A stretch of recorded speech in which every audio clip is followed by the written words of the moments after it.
Alright, okay. Sige, 8 o'clock na.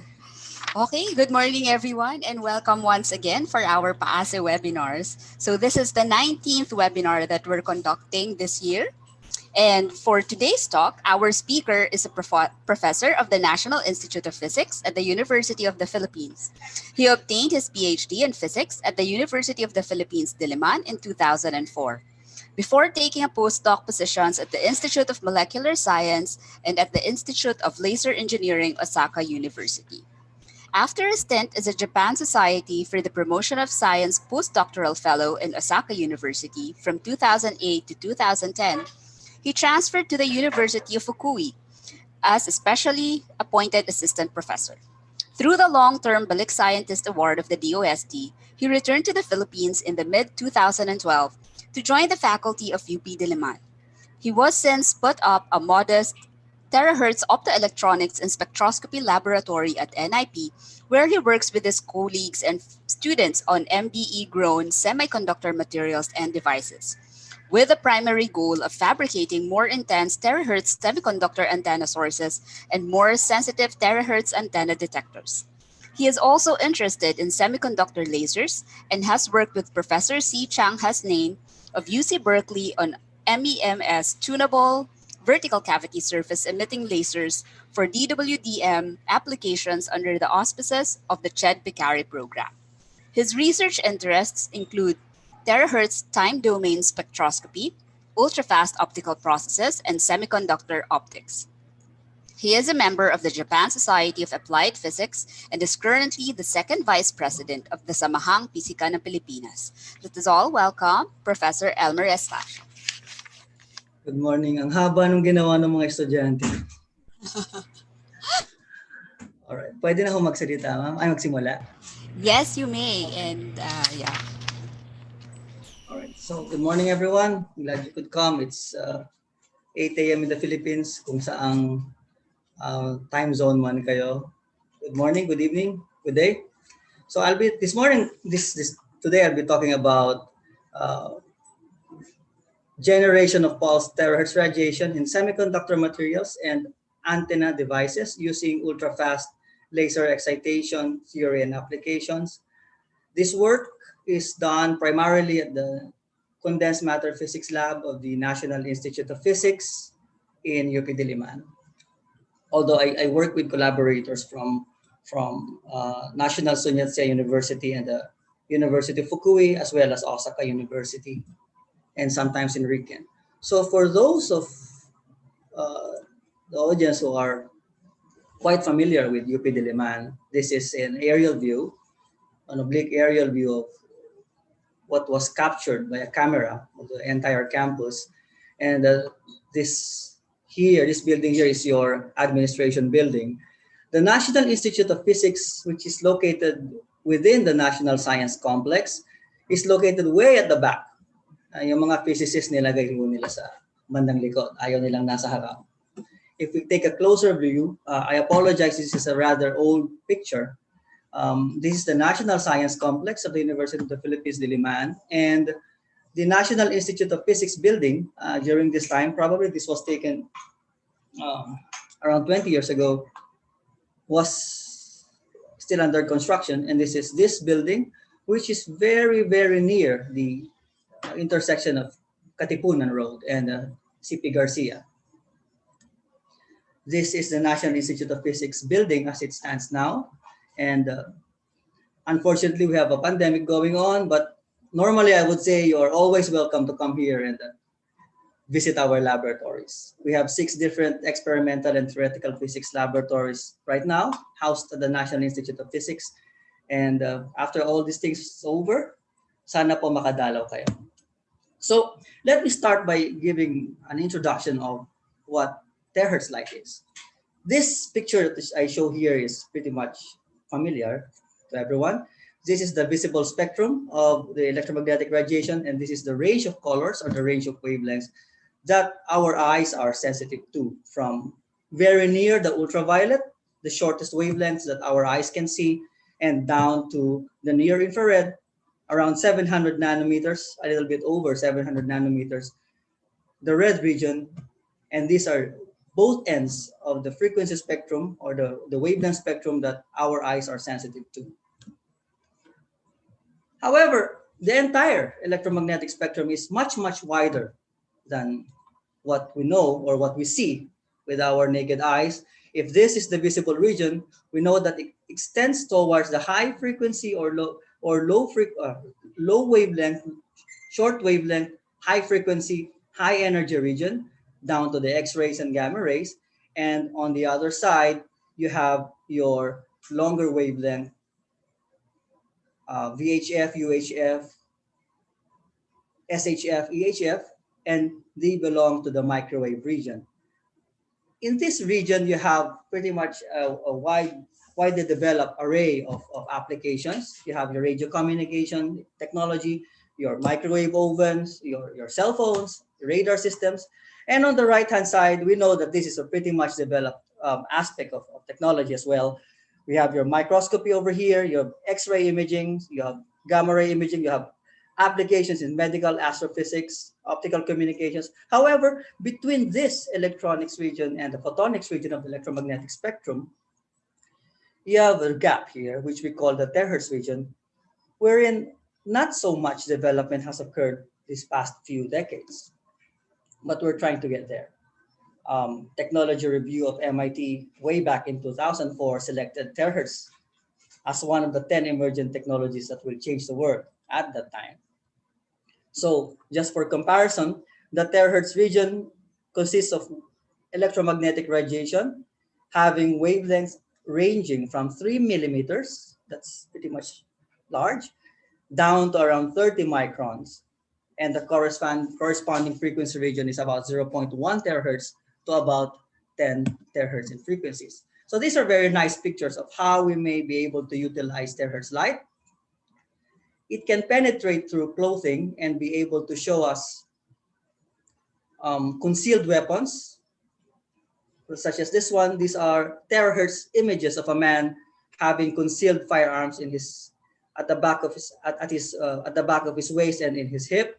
And these are terahertz images of biological samples, wherein the terahertz image is able to see beneath subsurface of what it would be normally invisible to visible light.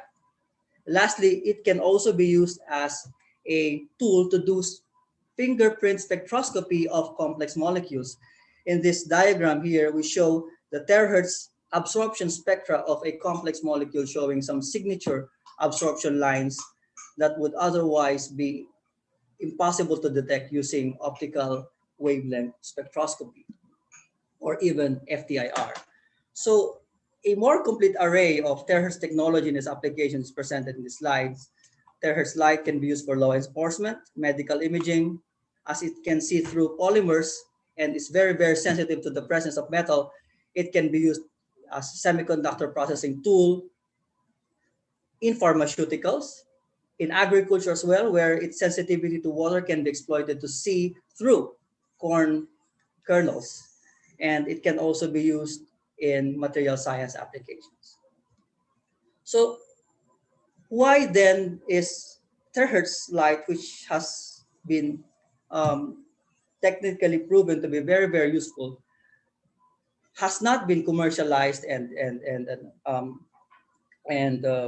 developed even at this time? The main problem is that there is a need for intense terahertz light sources. For those of us who are quite familiar with black body radiation, this is the natural emission of electromagnetic waves that a body that has a finite temperature has. So if the body has a low temperature, it would be emitting electromagnetic radiation at this region. If it becomes hotter, it accesses the shorter wavelengths, and much, much hotter, you would be able to see visible light. Pretty much what your incandescent lamps do, or the lamps that you use in your projectors. Not the LED ones, but the incandescent lamps that we use. However, if we take a look at this image, even if you change the temperature from 77 Kelvin up to a very, very high temperature of 700 Kelvin, there is not much increase for light in the terahertz region. And so there is a problem in realizing intense terahertz light sources. In fact, even in device technology, you would have your diodes, high emitting, high intensity impacts or impact ionization transient threshold diodes and gun diodes emitting uh, microwave radiation, and you would have quantum cascade lasers and your semiconductor lasers emitting light, very, very intense, down to about 1 watt, up to about 1 watt in optical power in the near infrared wavelengths. In this region, in the terahertz region, we have what we call a terahertz gap, which there is just simply an absence of practical light sources. So this was the main, and this is still the main obstacle in being able to fully develop and commercialize terahertz photonics. So before we move on, I would just like to segue for a bit and give a short introduction on how we are able to generate terahertz waves in semiconductors. So this is a typical raw data that we get when we generate terahertz waves in a semiconductor surface. The one on the left is the time domain data of the electromagnetic radiation in the terahertz region. And if we do perform a mathematical process that we call Fourier transform, then we are able to get the frequency spectrum. And in general, the frequency range that we are able to generate when we illuminate our semiconductor samples with ultra-fast lasers, which we will be discussing in a bit, is typically in the range of about 100 gigahertz, up to about 3.5 or even 3 gigahertz, terahertz. And this 3 terahertz region is quite wide in terms of spectroscopy, and should be very, very useful when you want to do low frequency excitation of your samples for far infrared spectroscopy. And another thing is that the dynamic range that we get is around 6 orders, meaning our signal to noise ratio is about 5 to 6 orders. Good. So let me start by giving an introduction of a semiconductor material. Shown on the left is the energy diagram of isolated atoms. So we know that you have field energy bands with electrons for energy levels that are low, close to the nucleus, and as you go farther away from the nucleus, then these energy levels will be empty. This is quite what we learned from high school physics. However, if these isolated atoms are made to be brought together closer with each other, then these discrete or isolated energy levels become energy bands. And this is the origin of energy bands in solids. In fact, if we take a look at this plot, which shows the interatomic distance as a function of electron energy, then these energy levels, when they become bands, actually overlap. And if we take a close look at this area here, where this is your Bohr radius, the separation or the energy difference between the highest occupied energy level and the lowest unoccupied energy level becomes your band gap. Okay. So we may think of solid materials as being classified into 3 different types: the conductor, the insulator, and the semiconductor.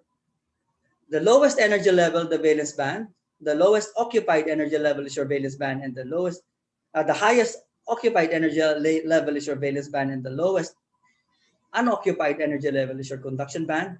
And if these 2 energy levels overlap, you have a very, very good conductor, because it will be very easy for you to promote electrons from your valence band and make those electrons conduct and be mobile in the conduction band.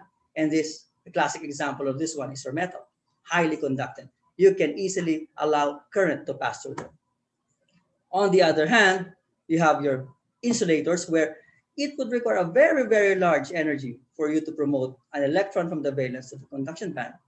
And these are your insulator materials. In between these 2, you have your semiconductor, where the conduction band and the valence bands do not necessarily overlap, but it would not take so much energy to be able to excite an electron from this level to that level. Hence, practically, the semiconductor material can be perturbed externally and be able to make it conduct for for appropriate external perturbations. In this case, if a semiconductor material having this energy difference between the valence band and the energy band is made to be hit by some light.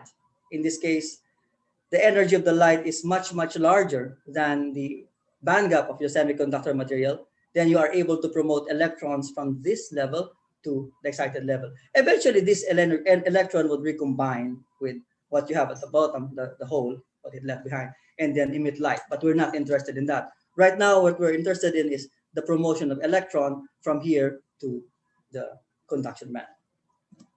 So if I am able to promote an electron from this lower energy state to that conduction higher energy state, then I am going to have a separation of charge carriers between a positive charge, a hole, and an electron, a negative charge.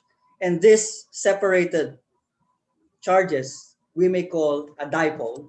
And in physics, we have what we call a dipole radiation, wherein if I am able to put a detector that can detect electromagnetic radiation at some distance away from these spatially separated charges, then I will be able to detect electromagnetic radiation. How exactly is this calculated? I am not going to bore you with the details, but the electromagnetic radiation is given by this expression, and this is simply the gradient of the scalar potential that is characteristic of the wave equation for the potentials in this case, and this is the time derivative of the vector potential. If we do the proper representation of these potentials and applying this equation to get an expression for the electric field, we see that the electric field, after so much math, would actually just be simply proportional to a current that is time dependent. What I mean to say is that if I promote an electron from this energy level to that energy level, and this is the conduction band, and the electron is allowed to move in this case, then this time dependent current actually generates an electromagnetic radiation, which incidentally falls in the frequency range of the terahertz region. So what I have here is a drawing that illustrates how a terahertz source may be analyzed or may be illustrated. So if I have a short light pulse that I can use, that I can turn on and off at very, very short intervals, then I can induce electrons and holes at the conduction band of electrons at the conduction band of the semiconductor, and I will be able to generate a current that will also be time dependent and would switch off at some time after your optical pulse has disappeared. And as we know, this time dependent current, or current density in this case, would generate an electromagnetic radiation, and this is proportional to this time derivative. So if I have a switch here, in this case, a very, very fast switch due to an optical pulse, then if I have a semiconductor, a current that is time dependent will be generated, causing the emission of a terahertz radiation. And if you take the derivative of this photocurrent, you get the time waveform of the terahertz field. It's that simple. Ampere and Maxwell actually did this a long, long time ago. However, why is it that the terahertz technology has not been developed until now? The crucial thing here is that this derivative has to be very, very high for you to have measurable electromagnetic radiation. And this time derivative can only be accomplished, they found out that this time derivative can only be made appreciably high if you have a way of turning on and turning off the excitation of the electrons from the valence band to the conduction band in the femtosecond regime. So the ultra-short optical sources that we use in our experiments and in the generation of terahertz radiation were not around until after the late 80s, not commercially available until the 90s, and are not commercially viable and cost-effective until very, very recently. So yun po ang primary reason. So Semiconductors as terahertz sources would just require that you have a population of electrons in the conduction bands and they are allowed to move at some point. This is a general equation that we use in trying to describe how terahertz radiation is generated by mobile electrons in a photoexcited semiconductor material. We call this a drift diffusion equation. It has three terms. This term is just simply due to the optical excitation. Kapag malakas ang ilaw, then this laser generation rate is high. If this is low, then this is low. It's also very, very small. The diffusion term is just a contribution to the terahertz radiation by simply a gradient in electron density from one region, presumably in this case, the region where the semiconductor is illuminated and the region where semiconductor is not illuminated. And drift term is due to the electrons being under the influence of an electric field and thus undergoing transport. So a terahertz radiation mechanism in a semiconductor may be characterized by drift, wherein here is the energy band diagram of a semiconductor. Electrons may undergo transport due to the electric field. And since in some cases, electrons near the surface would travel to the bulk region at a faster rate because electrons are lighter than the holes that they leave behind, would generate a net current that is depicted here in this cartoon, where the net separation of the electrons and holes would generate, again, this time-dependent current. So right now, we're looking at how electrons move from the surface to the bulk. However, the terahertz generation may be made to be more efficient if we apply a lateral bias on the semiconductor, and instead of just the electrons moving from this surface region to the bulk region, we may force them to move in the lateral region. In this case, we rotate the plume of the terahertz radiation, not in this diagonal direction, but in the forward direction. And this is realized by the fabrication of photoconductive antennas, where simply we deposit metals on the semiconductor surface, and if we apply a bias that will force electrons to move laterally instead of normally with respect to the surface, then we generate more efficient terahertz radiation. So the next few slides, I'm going to introduce terahertz time domain spectroscopy as we use it to generate terahertz radiation. Some examples of how we use terahertz light, not in UP but elsewhere, and a quick rundown of what we do at the National Institute of Physics.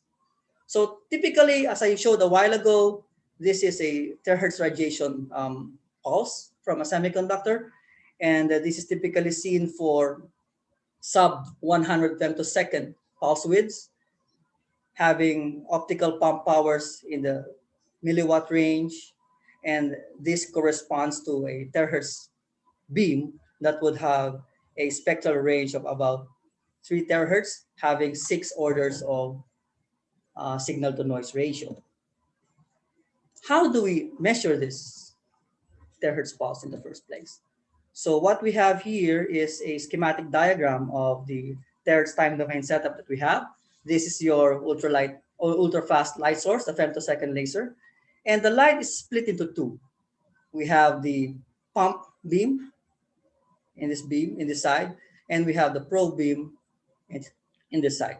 This pump beam generates the terahertz light using the photoconductive antenna, and this probe beam is fed onto another photoconductive antenna detector where the generated terahertz radiation is focused onto the second antenna, and it is switched by the other half of the ultra-short optical pulse. So if I have this terahertz waveform that is incident on my photoconductive antenna detector, okay, successively varying the time delay or the time it takes for this terahertz pulse to be incident on the photoconductive antenna detector and the optical pulse that switches this antenna at the same time, this time of arrival of the optical pulse here actually slices in time and samples in time the waveform of the terahertz pulse.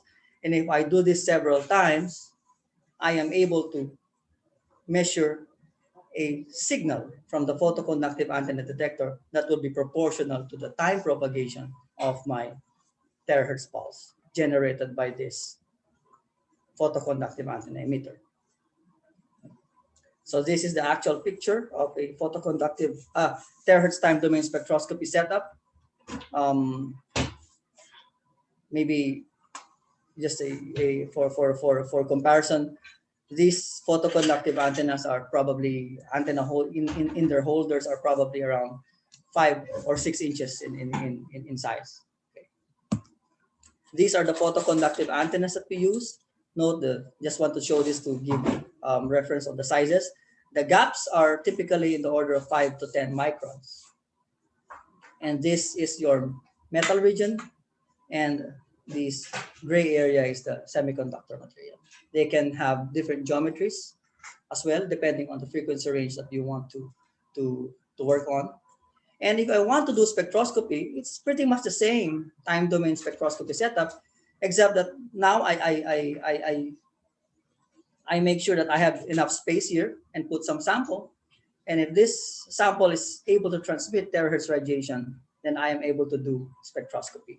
So to show you what we mean, say for example, I have this terahertz pulse and it is made incident on some sample with some optical properties and some thickness D. Then if I don't have the sample, the terahertz radiation will just pass through.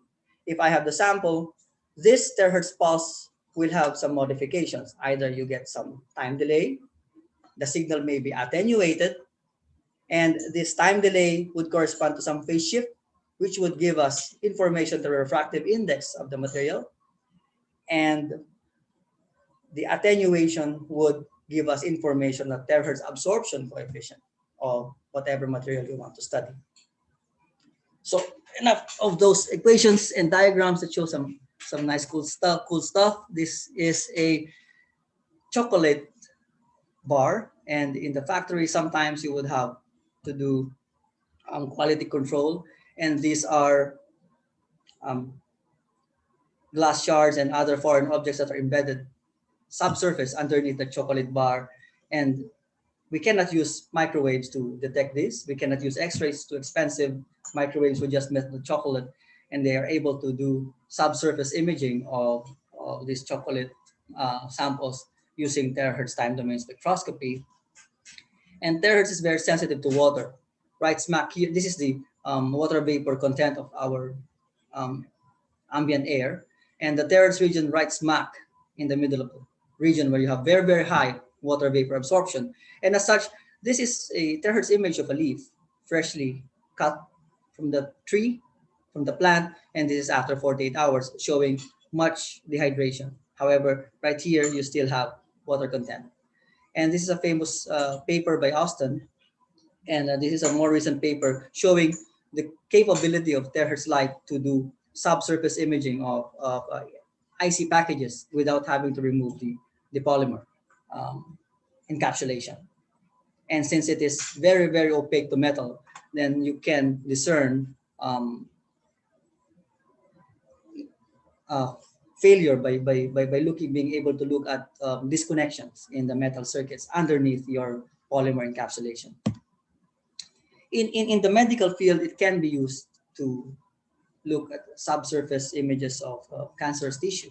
This is, of course, very, very much experimental at this stage.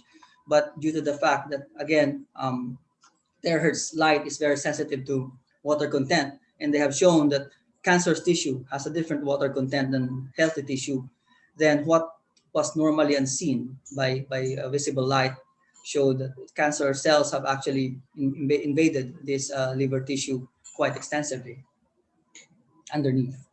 And I would like to play this old movie that our collaborators in Japan did. This is a contraband hidden in a mail envelope. This was done in Osaka University, and they used terahertz wave to, without infringing any privacy and human rights of the mail end users. They're able to see contraband material through the envelope. This is, I think, methamphetamine. that they put inside a mail envelope. So on the commercial aspect, why are we interested in terahertz? The terahertz market is not yet mature, uh, as I was telling you a while ago, but with the compounded annual growth rate that they calculated of 26.8%, and from 2016 to 2024, the market research companies estimate the terahertz market to balloon to about 430 million US dollars by 2024. That is, of course, this forecasts were made before the pandemic. And the market shares are distributed by these companies, would be distributed by these companies. These are companies, US companies producing defense related, military related hardware. Grumman and the Lockheed Martin. Ruger is a scientific equipment laboratory company, and these are your photonics companies. We go back to the present. This is the actual terahertz market at this time. Here's an example of a company, a German company that sells photoconductive antennas that we use as emitters, terahertz emitters and detectors. And they start off with a semiconductor wafer that would cost you around 500 US dollars for each 2-inch wafer. They do the layer growth and they do the molecular beam epitaxy growth and they fabricate the photoconductive antennas. They can probably fabricate about 50 discrete devices from a single 2-inch wafer. The 4-inch wafer becomes 4,000 US dollars in price when you fabricate it into an antenna. You cut off each one of these 30 or so devices, put it in a box, put electrical connections, and suddenly this single wafer becomes 2,000 US dollars times 30. So basically, tubong lugaw po yung negosyo ng photoconductive antennas at this time. That's why we want to be able to try and see if we may be able to join in. Of course, it's in the future back. So how are semiconductor-based photoconductive antennas fabricated in the first place? The low temperature grown gallium arsenide layer on which we fabricate the metals for our photoconductive antennas are actually grown using a molecular beam epitaxy machine that we do have at the National Institute of Physics. We acquired it way back in the mid-1990s, but it was operated only during the early 2000s. And this was acquired through, I'm not sure if you're familiar with ESEP. It was one of the ESEP grants during that time by the World Bank. It was a World Bank loan. And this machine in ultra-high vacuum environment allows for the atomic monolayer by atomic monolayer deposition, epitaxial deposition of semiconductor compounds. In particular, our semiconductor research is based on gallium arsenide, a 357 conductor, which would have a band gap in the near infrared region, around 800 nanometers, pretty much right smack in the middle of the ultra-fast laser light sources that we use for our terahertz research. After the layers are grown in the molecular beam epitaxy machine, we have a mask aligner and a metal deposition facility to fabricate our devices, wherein briefly, if we have our cross-section drawing of a semiconductor here, we grow a photoresist, we spin coat a photoresist, put our mask, metal mask, which covers appropriate areas of our device, illuminate it using UV light, yung tinamaan ng ultraviolet na luluto, and we can easily remove them, okay? Put this thing in the metal deposition chamber, deposit metal on everything. However, metal deposited on the photoresist after chemical immersion is lifted off. And you only get the metal that is on the semiconductor surface itself. And depending on what kind of mask you use, you are able to get and fabricate photoconductive antenna devices. This is a very, very simple device fabrication process. The ones that you have in your semiconductor industries are way more complicated. This is an array of light sources that we have in our laboratory. This is a very old and very reliable titanium sapphire femtosecond laser. This was actually used even by Vince during his time. And we have acquired much more cost-effective. Wala kasi kaming ganun kadaming pera po. Femtosecond light sources based on fiber-based lasers. And I came back and joined the faculty of the University of the Philippines in 2014.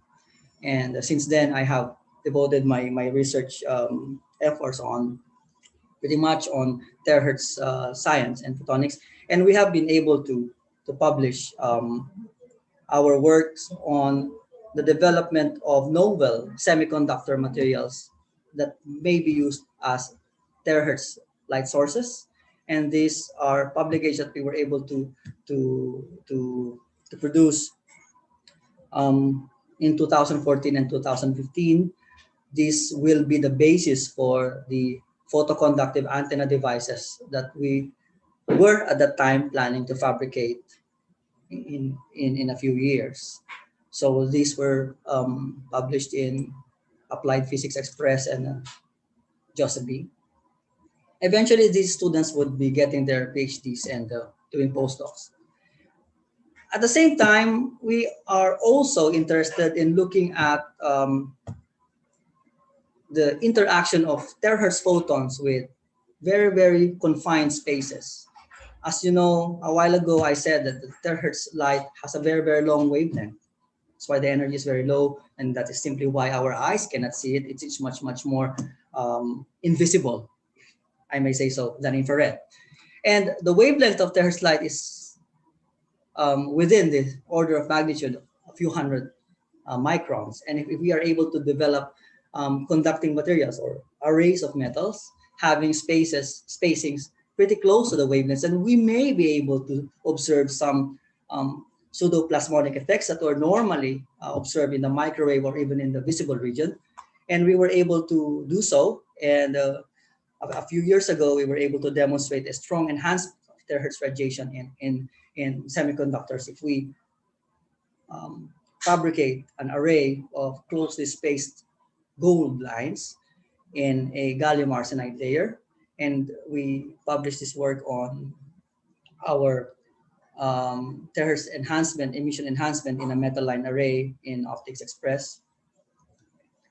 And we also looked at trying to survey other ways of doing gallium arsenide films in the molecular beam epitaxy. A while ago, I mentioned that gallium arsenide wafers cost around 500 to 600 US dollars.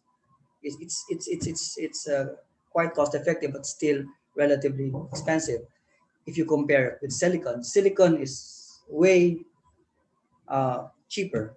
One wafer would cost about a third or a fourth of the gallium arsenide substrate price. And if we are able to successfully grow gallium arsenide on a much cheaper substrate, and it should bring down the prices of photoconductive antennas. And that's what exactly we did here.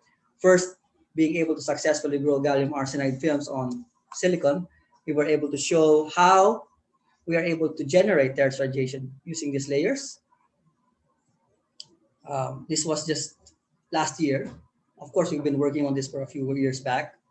And with the advent of with our procurement of some equipment, more modern equipment in device fabrication, we were able to finally develop our own photoconductive antenna devices. And this was a follow-up paper to the gallium arsenide grown on silicon. We were able to successfully fabricate antennas using those substrates, and we were able to show very, very wideband terahertz radiation, having close to 7 orders of magnitude signal to noise ratio over a very wide frequency range of more than 3, almost 4 terahertz. This was published I think just this year, and we were able also to show our capability to grow novel multi-layers of gallium arsenide and be able to show that we can actually further improve the terahertz radiation intensity of our photoconductive antenna devices And this is very recent. I think this was accepted just during the start of the quarantine period here in the Philippines. And lastly, we went back to the work on trying to look at how terahertz photons can interact with very, very constricted spaces and result in terahertz generation amplification. This was in 2014 into optics letters. And very recently, we were able to show that if instead of a 1D array of metals, we use a 2D structure, then we're able to show that we can generate spherically or circularly polarized terahertz radiation, and in 2 dimensions, not just in 1 dimension. And we were able to show that we can increase the terahertz radiation even up to 2 orders of magnitude in power. This is terahertz radiation spectra for the bare gallium arsenide, and these are for the surfaces wherein we deposited 2-dimensional metal arrays. So actually, this has not come out yet. So winding down, in the abstract that I sent to Ma'am Kathleen, I promised that I would be talking about COVID. I did not promise that I will be talking a lot about COVID-19. I did not promise that I understand COVID-19, but there have been reports that terahertz light may be used to eventually detect the SARS-CoV virus. And terahertz light, in conjunction with metamaterials specialized for detection of molecules that have sizes or dimensions within the range of the coronavirus, may be designed and used so that we can use it as an alternative way to detect this coronavirus infection.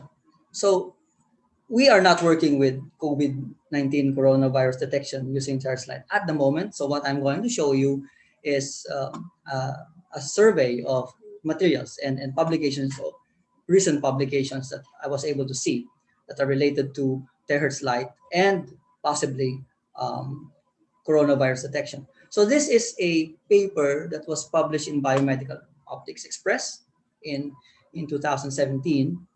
And by fabricating metamaterials, metals on some substrate, which would have dimensions pretty much within the range of the size of the virus. In this case, they looked at 2 types of viruses, PRD1 and MS2. Please do not ask me what these viruses are. I just know that their corresponding sizes are 60 nanometers and 30 nanometers respectively. And your SARS-CoV virus is around 60 to 140 nanometers, if I remember it right, pretty much within the ballpark. So in their experiment, they are able to deposit a solution on this surface wherein they deposited metals having gaps within the range of a few nanometers, a few hundreds of nanometers, down to several microns. And they are able to see some changes in the transmitted terahertz light. And this change in the frequency peak of the transmitted terahertz light, if you put a virus compared with just the metamaterials with no virus present, shows a change in frequency that is sensitive down to 1 virus molecule per square micron. So this is the selling point of this work. They were able to show using a metamaterial, what they call a nanogap metamaterial, show very, very sensitive detection of a virus having dimensions of around 30 nanometers, 60 to 30 nanometers, even with just a very low particle density of one particle per square micron surface density. Because when you drop the solution, it becomes practically a surface, not a ball. So that's one promising thing that I'm looking at. And this is more of a simulation work. It's titled Terahertz Biosensing Metamaterial Absorber for Virus Detection Based on Surface Spoof Plasmon Polaritons, pretty much what we are doing. also doing with our spoof plasmon work. And I can give you the dimensions here. These are in the order of several tens of microns, and they are able to fabricate this pattern here. It looks like a cross with these edges, and deposit it on some substrate, and they allow terahertz beam to be incident in this direction and be transmitted. And if they spray a solution of virus material on the surface, then their calculation shows this is just a simulation work, that several virus types may be identified, not just detected, okay, based on changes in the effective refractive index of this metamaterial system. And they can actually shift the peak transmission of terahertz light and be able to identify these three types of flu viruses in their simulation work. So this is also, this is again, simulation work, but it's also a promising proof that terahertz light may be used to detect coronavirus. So from our side, we have been working on something quite similar. Our work on spoof plasmons in the 1 dimension and the 2 dimensions have been demonstrated to enhance terahertz emission in semiconductor materials by as much as 2 orders. And we are also doing work on further improving the bandwidth. Because the more bandwidth you have, the more chance of being able to capture the fingerprint absorption lines of a biological material. We are able to increase the detection bandwidth of our photoconductive antennas. And of course, we are not going to do this alone. In fact, we are not allowed to do this alone because we do not have a certified biohazard lab. Together with key scientists who are actually experts in coronavirus detection. Sir Al, are you there? Perhaps we can develop a totally in-house terahertz-based detection system. So, sinusubukan po namin gawin yan in as much haste as possible. We are already able to put together a dedicated terahertz CDS system for this work. We are just looking for some. We are just waiting for the samples to come in collaboration with Sir Al and his team. Hopefully, we'll begin testing in a few weeks, if not in a month. This lockdown has really done so much damage to our research activities. So before I hope Ma'am Giselle is listening. Before moving to the last slide, one of the main research collaborations that Dr. Concepcion, VP Concepcion, instigated during her time as Vice President for Academic Affairs in the University of the Philippines system was collaboration ties with National Sun Yat-sen University, and we were able to establish work with them. The physics department has a very active semiconductor optoelectronics lab, but they're not doing terahertz. So we collaborated with them through the initial contact established with the OVPAA, and we were able to publish 2 papers recently. And Alex de los Reyes, actually got his PhD degree during the pandemic. One of the first few people who at this time did their PhD defense online, not face to face. Unfortunately, my collaborator in National Sun Yat-sen University passed away. I don't know. I haven't asked. I didn't ask which reason, but he passed away just this March. Sayang lang, sayang. So, acknowledgements. Lastly, our work is primarily funded by the UST, PSHERD, and the Grants and Aid Program. We also get funding from the Vice Chancellor's Office of the Vice Chancellor for Research and Development, PICARI, on a different research topic, but we oftentimes would use the molecular beam epitaxy machine and be able to run and fabricate grow some samples that we would use as photoconductive antenna devices using some growth money taken from Bicari. And just would like to acknowledge the Office of the Vice President for Academic Affairs. I came back to UP in 2012 when Ma'am Giselle was the VP for Academic Affairs, and she was the one who spearheaded the Balik PhD program. And the majority of my equipment that I'm using right now, in collaboration with National Sun Yat-sen University, with Japan, publishing and graduating students, were acquired by the funds from the Balik PhD program under the leadership of Ma'am Giselle. So with that, I end my presentation. I hope I didn't go over time at 10 minutes. So I'm ready to answer questions. If you have some. Okay, thank you very much for that presentation, Elmer. And it was really very interesting. Maybe I'll take a comment from Al since you called him out a while ago. Malaki yung utang ko sa kanya. Hi, Al. Are you there? Yeah, Okay. maninigil na ako sa inyo. Kaya pala siya umattend. Yes, sir. Operational na yung we're still improving the system, but I have already constructed a dedicated system that will work on what we're going to try and do. If I may, can I send an email again to our collaborator from Las Bañas so we can have the samples delivered? I can go to UP Las Bañas. I don't know if I can go there. Hindi naman na yata mahigpit ngayon, ano po? Tama. I'm talking to BC Rex and College of Science team, soon. I'll get to them. But yeah, please feel free to send an email at Actually, she's a referral Giselle from Vic Ilag also. So ang sabi po sa akin, yes sir. Ang sabi po sa akin, basta 4 degrees C ang i-maintain in transport and in storage, then they should be okay. Would an ice pack do? I don't know. I'll have to talk to her to the details. Sige po.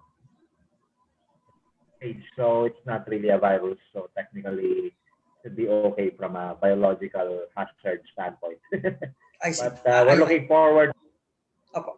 Kasi marami tayong kompetensya na in terms of detection. I mean, we were just looking at an Illinois development on microarray 3D printed bio assays that are coming up very quickly. Well, but I still believe in non-biological detection because they've used terahertz in my school in Rensselaer as far back as 10 years ago.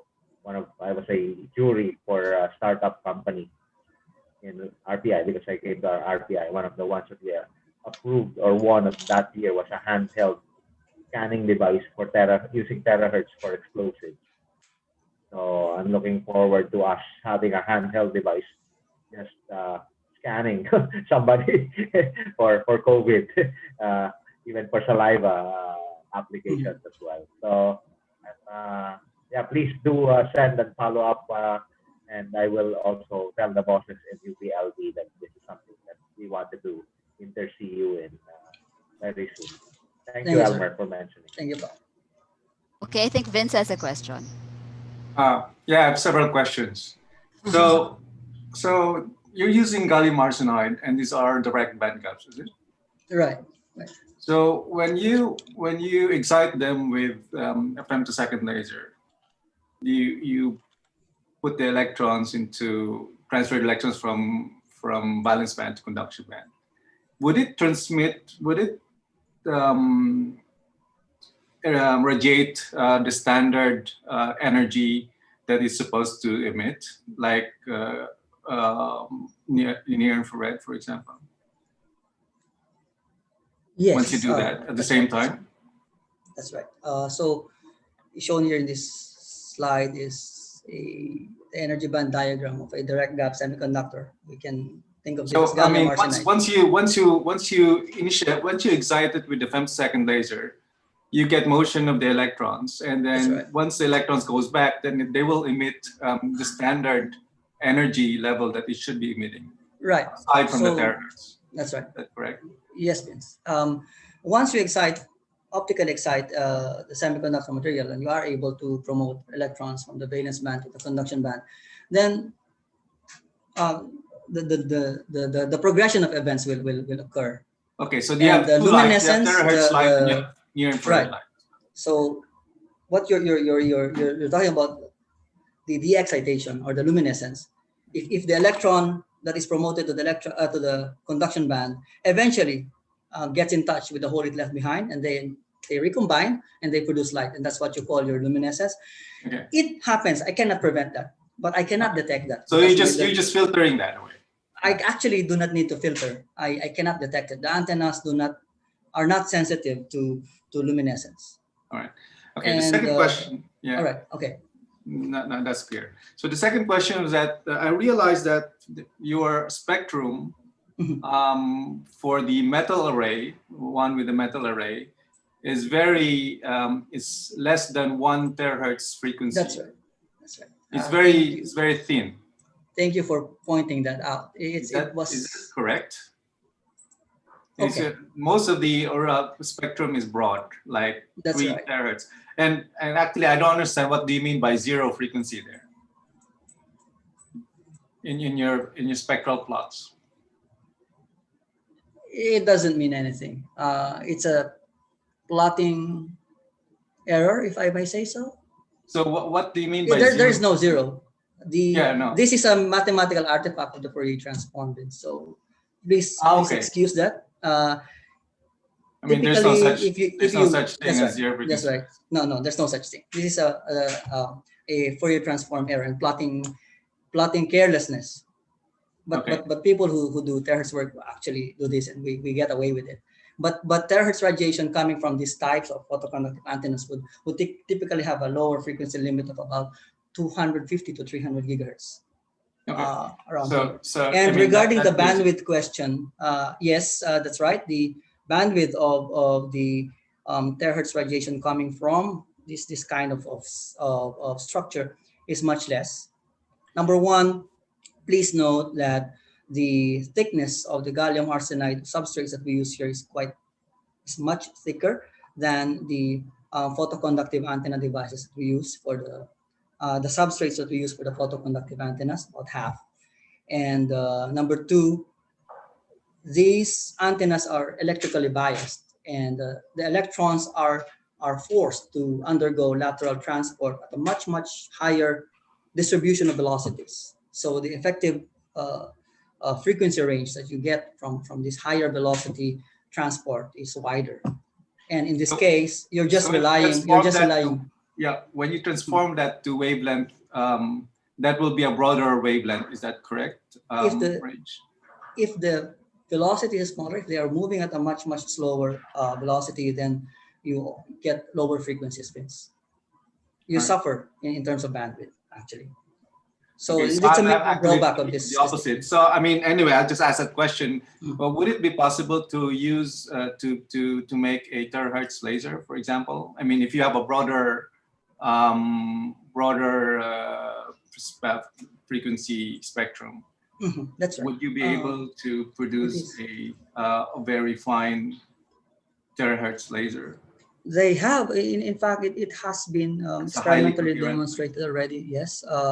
What they do is generate terahertz light and then put an external cavity, and they are able to select frequencies. But they do this using high energy lasers, laser amplifiers, and crystals, nonlinear crystals that would exploit difference frequency generation to get the low frequency excitation in these nonlinear crystals.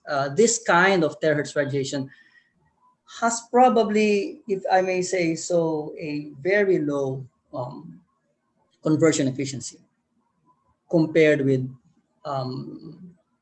nonlinear optical effects that may be used to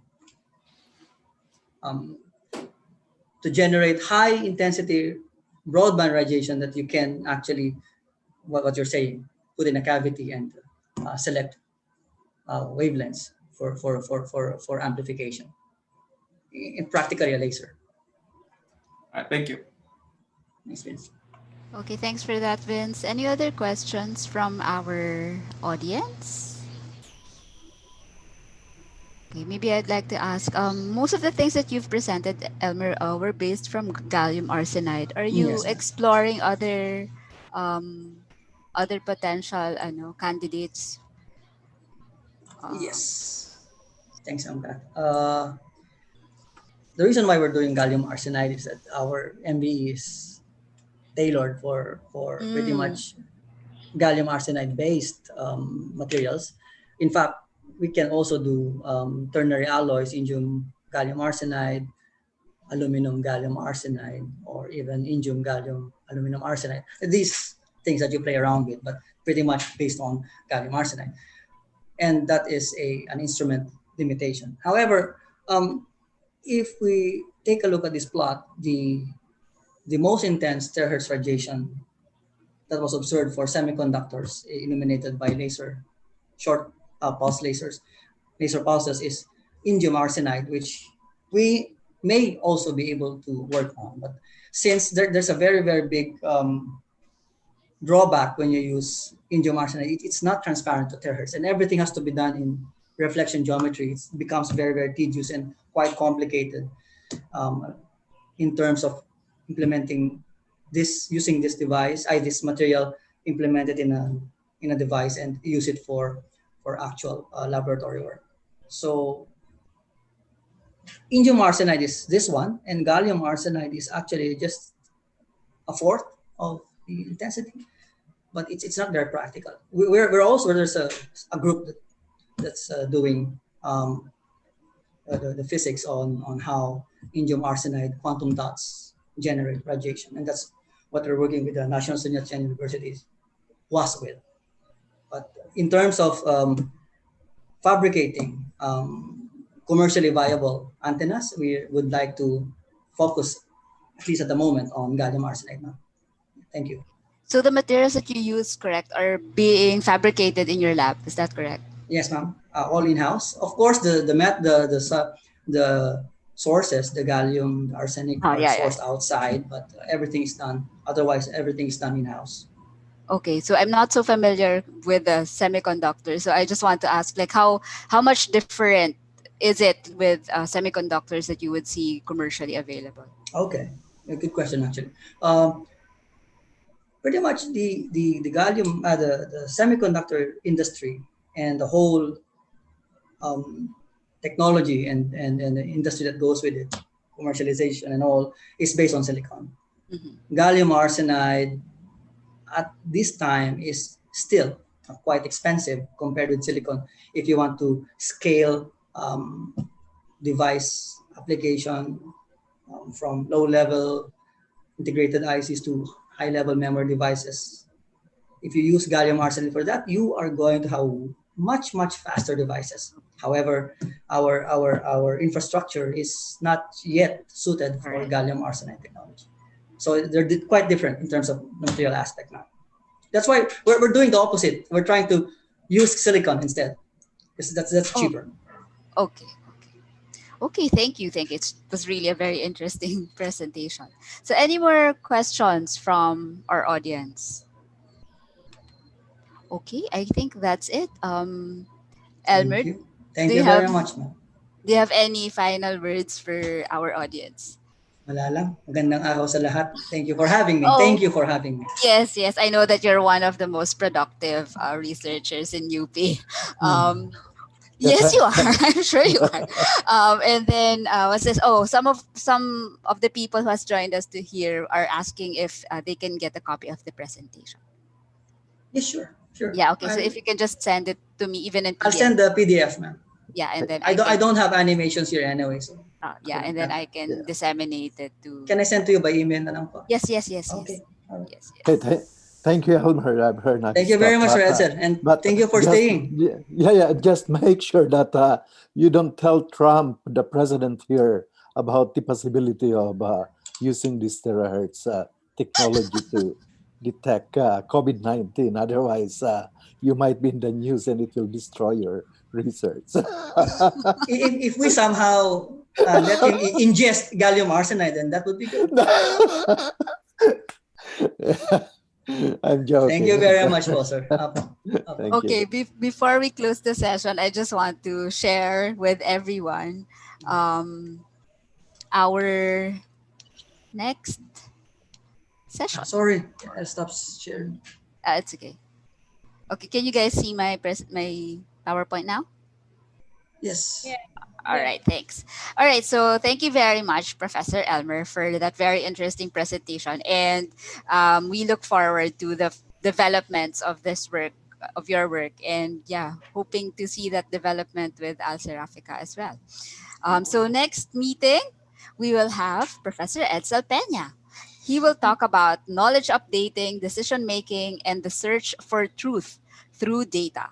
So we'll have it again on a Friday, 8 o'clock in the morning for those of us in the Philippines, but 8 p.m. Thursday night for those of you in the US. So those interested, kindly register at bit.ly/edselpeña.